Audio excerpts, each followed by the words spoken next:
Good evening. You're watching the news from the Sultanate of Oman television. We'll start with the headline. An official leave is declared for employees of the public and private sectors to mark the occasion of the Blessed Renaissance Day.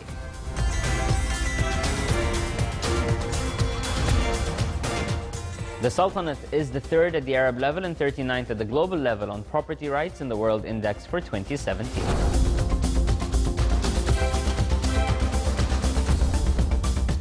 And the Sultanate at the United Nations affirms its pioneering role of road traffic safety.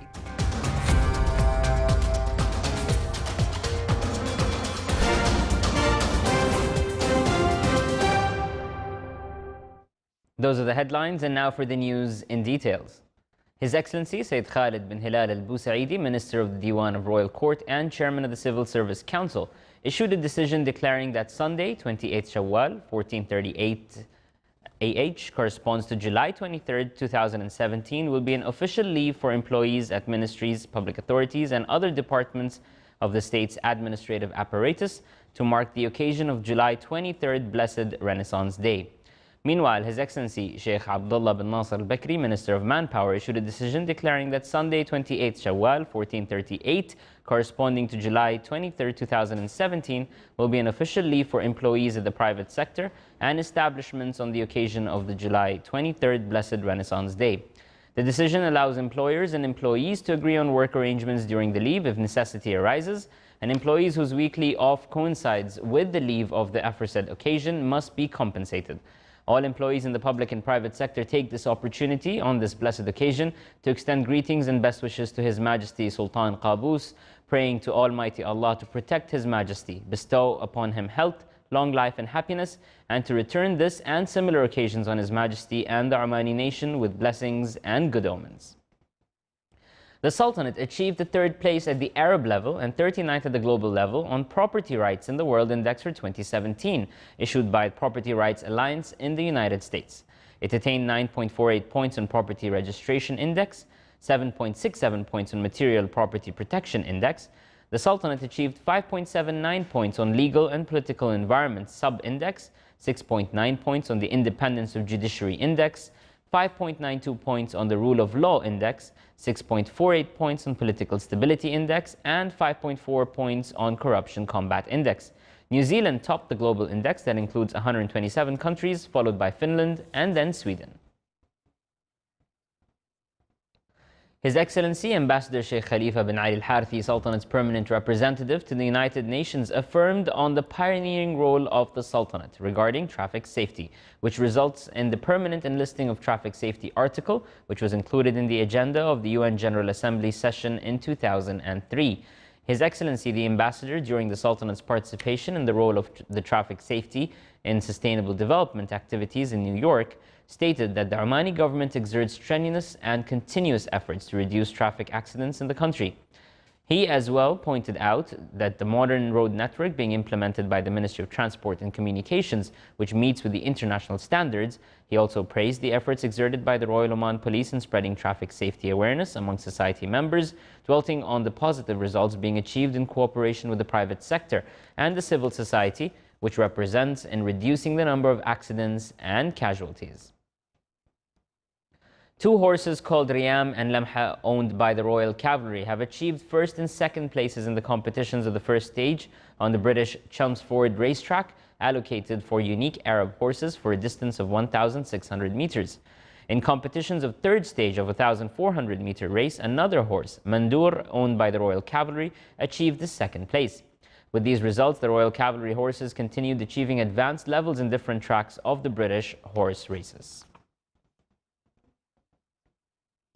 The Ministry of Commerce and Industry works on updating the Industrial Strategy 2040, which is awaited to be completed next year.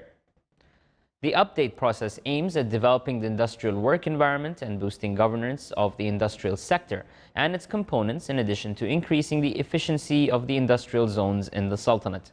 The process is expected to finish in 2019 and will be initiated in 2020 within the Future Vision Oman 2040. This strategy highlights the importance of upgrading the manufacturing industries through pumping direct domestic and foreign investment in order to raise their contribution in the gross domestic product. and fill a large part of the commodity needs for the Omani community and absorbing more national manpower. The manufacturing industry is considered the primary contributor to Oman's non-oil GDP, contributing 2.2 billion Omani riyals in 2016. And still to come in our news bulletin. The total number of visitors to the Sultanate until the end of May 2017 reaches more than 1.3 million.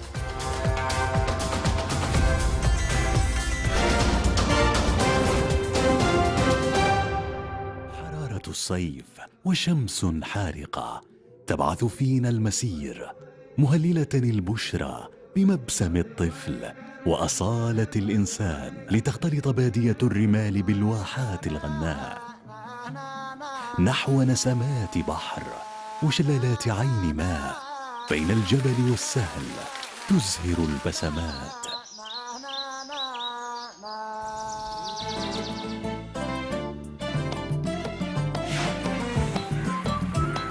يطيب لها الزائر وتستمتع بها العائلة من رسوخ العادات قمم شامخة يجتمع عبق اللبان وطيب الكرم. مهرجان صلالة السياحية 2017 من 30 يونيو إلى 31 من أغسطس 2017. عمان، الرخاء والنماء.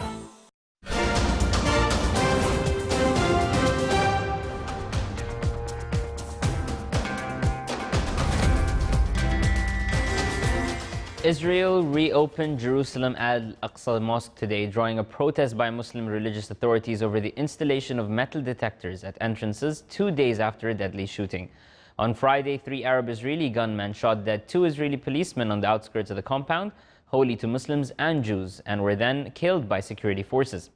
Israeli authorities then closed the compound, citing security concerns just hours before Muslim Friday prayers.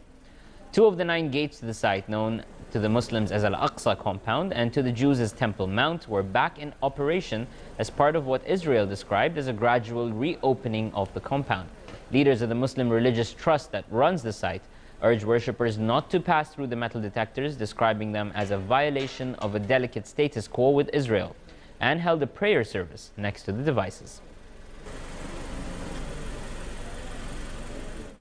Iraq is facing the challenge of returning civilians to their homes in Mosul, a city destroyed by war. What remains in the city are largely rows of collapsed shopfronts and ruined houses in airstrikes and artillery attacks. Faced with this level of destruction, rebuilding seems an arduous task. The private militia has been supporting the troops, and few civilians remain in the wreckage of the old city. But they're keen to point out that their role is supportive, not military, and their goal is to rebuild, not divide. The first challenge will be maintaining security. A volunteer showed reporters a hole in the ground where suicide bombers had remained hidden, even after the area was secured. Some reconstruction is underway. Running water and sanitation pipes are the first priority. Mosul residents are desperate to get to their homes, and those areas that are secure are now jammed with traffic, but huge frustrations as well. The World Food Programme and Red Crescent aid convoys reached Hula, a besieged suburb of the Syrian city of Homs yesterday. The relief items included wheat, flour, medical items and water, as well as sanitation material. Aid agencies in Syria have repeatedly called for regular access to areas under siege, saying that one-off deliveries quickly run out. The UN says there are more than 500,000 people living in 18 areas across Syria that are besieged by warring sides in the 5-year conflict. The Syrian government has given intermittent and often conditional approval to aid convoys. The opposition says this is a ploy by Damascus designed to diffuse international pressure for full humanitarian access, which Syria is obliged to grant under international law. The activities and programs of the Youth Club's camp were concluded in the Governorate of Muscat. The concluding ceremony included an exhibition of development village products and training workshops in the field of photography, renewable energy and electronics. It as well contained a media exhibition by the media committee in the camp, a workshop on converting the ideas into products and models of youth products in the previous camps. The event was presided over by His Excellency Dr. Abdullah bin Muhammad Saidi, Minister of Legal Affairs.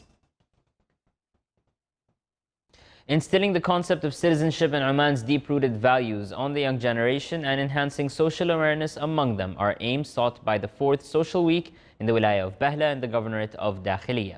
The event is being organized by the Director General of Social Development in the Governorate of Dakhiliya with the participation of more than 300 male and female youths from the Governorate.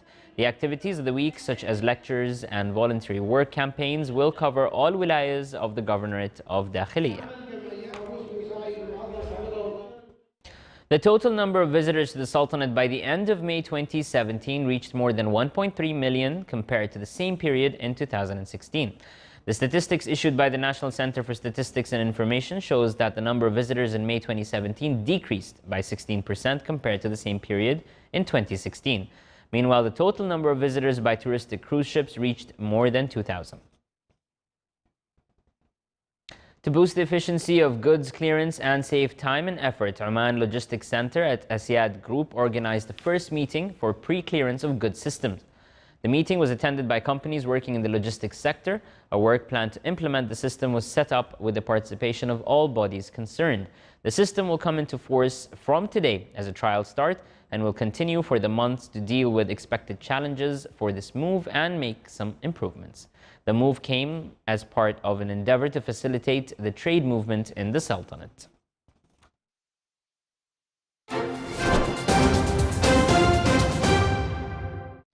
And now for the general weather forecast around the Sultanate. Cloudy skies will prevail over coastal areas of the Governorate of Dhofar and its nearby mountains with chances of intermittent drizzle, and the rest of the Sultanate will have clear skies. Winds will be southeasterly light to moderate and seas will be slight to moderate with a maximum wave height of 1.5 meters.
This is the Sultanate of Oman television. Before we end tonight's bulletin, here are the main points once again. An official leave is declared for employees of the public and private sectors to mark the occasion of the Blessed Renaissance Day. The Sultanate is the 3rd at the Arab level and 39th at the global level on property rights in the World Index for 2017. And the Sultanate at the United Nations affirms its pioneering role of road traffic safety. With that, we come to an end to tonight's news bulletin. From all of us here at the newsroom and the studios, good night.